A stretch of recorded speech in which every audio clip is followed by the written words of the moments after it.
And here to help us explain what some of these results mean is UW-La Crosse political science professor Joe Hein. Joe, as always, thanks for being here. All right, well, I wanted to go first because I wanted to ask you specifically about the 3rd District congressional race. Ron Kind has been there a long time. He's a 9-termer, and he's going to be facing someone a lot of people may not be very familiar with, but Tony Kurtz comes in with a lot of support and plenty of money, too. Yeah, he's got about $130,000 in the bank, or at least he had that a little earlier.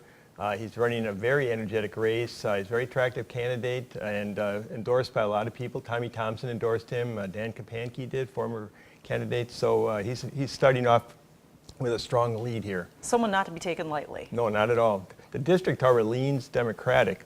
But on the other side of the coin, this is supposed to be a little more of a Republican year, which makes it an interesting contest. Moving on to the race for Secretary of State, Julian Bradley, a local candidate here, appears to be the winner in that race. He's not your traditional candidate. How do you think he moved ahead in the race? Well, I think he ran really tough. I got to tell you that if you look back at history, there are very few statewide winners from the western Wisconsin.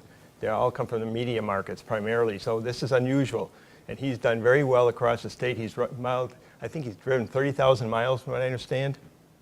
Talked to countless groups around the state. Obviously, got the state endorsement from the party itself.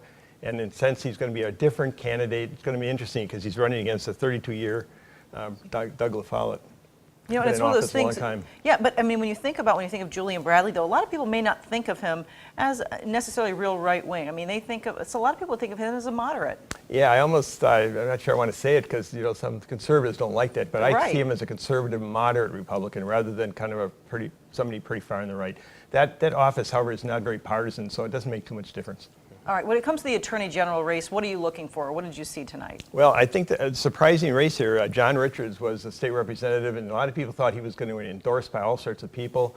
Susan Happ is a rural Jefferson County District Attorney, and she is a surprise winner. I don't think people expected this. So you essentially have a surprise candidate from an area. She's a prosecutor, so you're going to have a prosecutor on both sides. Brad Schimmel is Waukesha County District Attorney. Should be an interesting race. It's an open seat, of course. I know I think we missed the results from the Burke-Hulsey race in the beginning of the show, but if we could bring those up. But Hulsey actually got a little more than a lot of people thought as far as vote. Yeah, it's going to be interesting to kind of dig through those numbers. Could be a possibility of some Republicans crossing over to embarrass Mary Burke a little bit. Everybody knew she was going to win. But 13%, Brett Hulsey was running a liberal race. In other words, he was identifying what I would call classically liberal positions, essentially trying to pull Mary Burke to the left. And it obviously didn't work, but maybe the really strong liberals in the party felt that they ought to give her a message that she's got to pay attention to them. Well, interesting, too. So at least what we're seeing now, so it's gone from 13% to him ending up with about 16% of the vote right now, but still better than a lot of people would have expected. He was polling 2 or 3% a couple weeks ago. Yeah. All right. So that tells you. All right. Thanks a lot, Joe, as always. We appreciate it. Very interesting.